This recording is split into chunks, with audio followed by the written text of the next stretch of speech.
नमस्कार दोस्तों, एमक्यूआर pharmaceutical limited ने अपने क्वार्टर 3 के रिजल्ट डिस्क्लोज कर दिए हैं। चलो देखते हैं रिजल्ट किस प्रकार से आए हैं। सभी वैल्यू मिलियंस में दे रखे हैं, मैं आपको करोड़ में कन्वर्ट करके बताता हूं। तो सबसे पहले हम टोटल इनकम की बात कर लेते हैं। इनकम इस क्वार्टर में निकल के आई है वो 2365 करोड़ रुपए है, जबकि पिछले क्वार्टर में 2272 करोड़ रुपए थी, जबकि पिछले फाइनेंशियल ईयर के क्वार्टर 3 में 1966 करोड़ रुपए थी।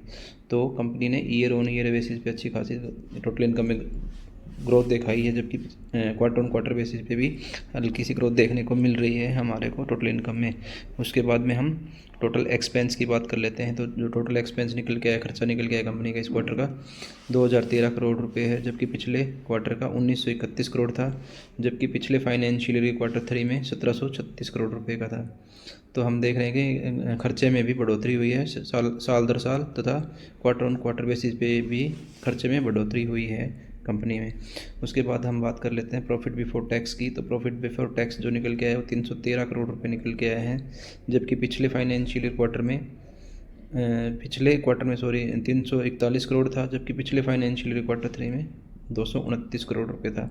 तो हम देख रहे हैं कि ईयर ऑन ईयर बेसिस के में तो प्रॉफिट बिफोर टैक्स में बढ़ोतरी है, परंतु क्वार्टर ऑन क्वार्टर बेसिस पे कमी आई है कंपनी के प्रॉफिट बिफोर टैक्स की। उसके बाद हम बात कर लेते हैं प्रॉफिट फॉर द पीरियड। जो प्रॉफिट फॉर द पीरियड जो निकल के आया दोस्तों, वो निकल के आया 231 करोड़ रुपए इस क्वार्टर के लिए, जबकि पिछले क्वार्टर में 251 करोड़ था, जबकि पिछले फाइनेंशियल ईयर के क्वार्टर 3 में 156 करोड़ रुपए देखने को मिला था।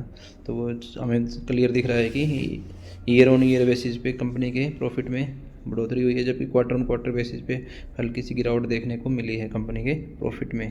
उसके बाद हम बात कर लेते हैं ईपीएस की। तो जो ईपीएस निकल के आए हैं दोस्तों, ईपीएस जो निकल रहा है इनका 12.16 निकल रहा है, जबकि पिछले क्वार्टर में 12.85 था, जबकि पिछले फाइनेंशियल क्वार्टर 3 में 8.12।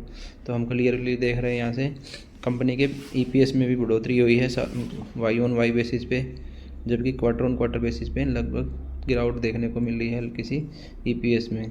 तो दोस्तों ये थे एमक्यूआर फार्मास्यूटिकल लिमिटेड के रिजल्ट क्वार्टर 3 के। आपको कैसे लगे हमें कमेंट में ज़रूर बताएं। धन्यवाद दोस्तों।